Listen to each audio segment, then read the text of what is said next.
नमस्कार फ्रेंड, कसे आहात? मजेत ना? मजेतच असले पाहिजे. तर आज आपण बनवणार आहे शेवगा भाजी.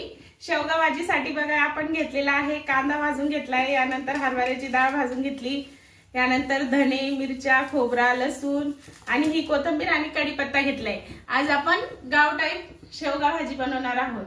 तर माझ्याकडे आज खूप सगळे पाहुणे येणार आहे, त्याच्यासाठी मी बघा पीठ भिजवलंय. खूप कमी वेळ होता म्हणून मी पहिले भाजून घेतलंय सर्व आणि नंतर व्हिडिओ बनवायला सुरुवात केली. तर मी हे सर्व मसाला भाजून घेतलेला आहे थोडंसं तेल टाकून आणि खूप जास्त काळसर नाही होऊ द्यायचं, लालसर होऊ द्यायचं. तुम्ही बघू शकता मी फक्त लालसर होऊ दिला. यानंतर जे शेंगा शेवग्याच्या तर त्या थोड्याशा अशा उकळून घ्यायच्या, त्याच्यात थोडंसं मीठ घालायचं आणि मग नंतर काढून घ्यायचं. खूप जास्त गाळ नाही होऊ द्यायच्या, थोड्याशाच अशा नरम होऊ द्यायच्या शेंगा. मीठ टाकायचं, त्याच्यामध्ये थोडंसं तेल टाकायचं आणि नरम झाल्या शेंगा की काढून घ्यायचं. यानंतर बघा मी आता मसाला काढत आहे मिक्सर मध्ये. तर अगोदर मिरच्या, खोबरा, लसूण, कोथिंबीर, कढीपत्ता, धने, गरम मसाला एकत्र काढून घ्यायचा.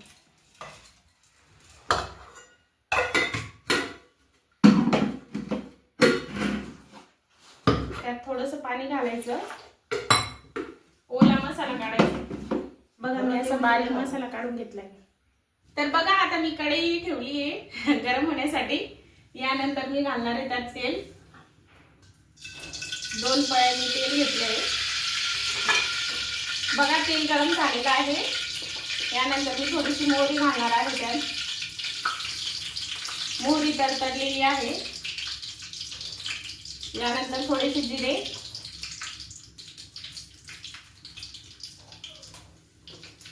बघा मी 2 चमचे लाल मिर्च पावडर घेत आहे.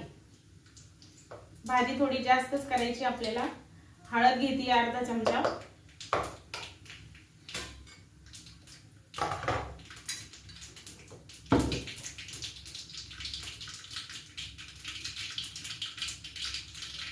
पहिले मसाला छान परतून घ्यायचा.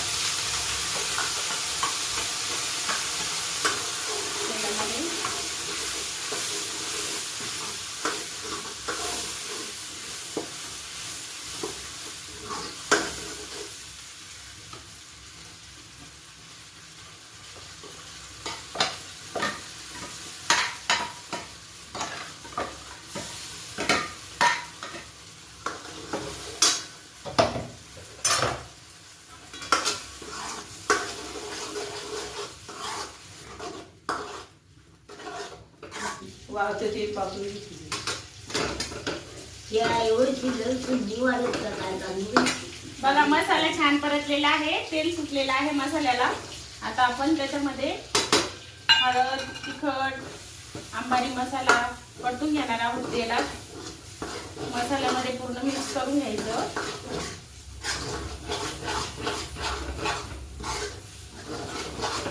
छान होऊ द्यायचा मसाला अगदी तेलामध्ये. बघा मसाला छान परतलेला आहे.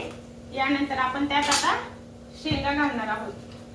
शेंगाही परतून घ्यायच्या छान मसाल्यात. थोड्या वाफळलेल्या आहे शेंगा.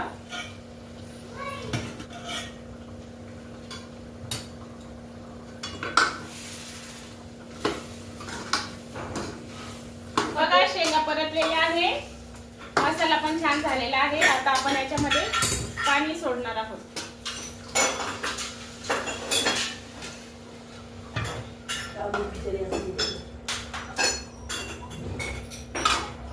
बघा आता आपण भाजी शिजू देणार आहोत आणि आपण आता त्यात मीठही घालणार आहोत. आपण म्हणजे मीच. आता थोडं कढई पर्यंत होऊ द्यायचं कमी गॅसवरती भाजी. तोपर्यंत आता मी बघा फ्रेंड, आमच्या ननंदबाई आलेल्या आहे आणि त्या मला हेल्प करत आहे पोळ्या करण्यासाठी. बघा आता आपली भाजी झालेली आहे. त्या छान पोळ्या करताय, मस्त नरम नरम अशा पोळ्या करतात त्या. मला खूप आवडतात त्यांच्या पोळ्या. तर त्या पण हेल्प करणार आहे. आता बघा माझी भाजी अशी रेडी झालेली आहे, मस्त छान उकळलेली आहे भाजी. शेंग पण शिजलेली आहे. एक शेंग अशी थोडीशी दाबून बघायची. बघा शेंग पण झालेली, मस्त अशी तर्रीबाज भाजी झालेली आहे आपली.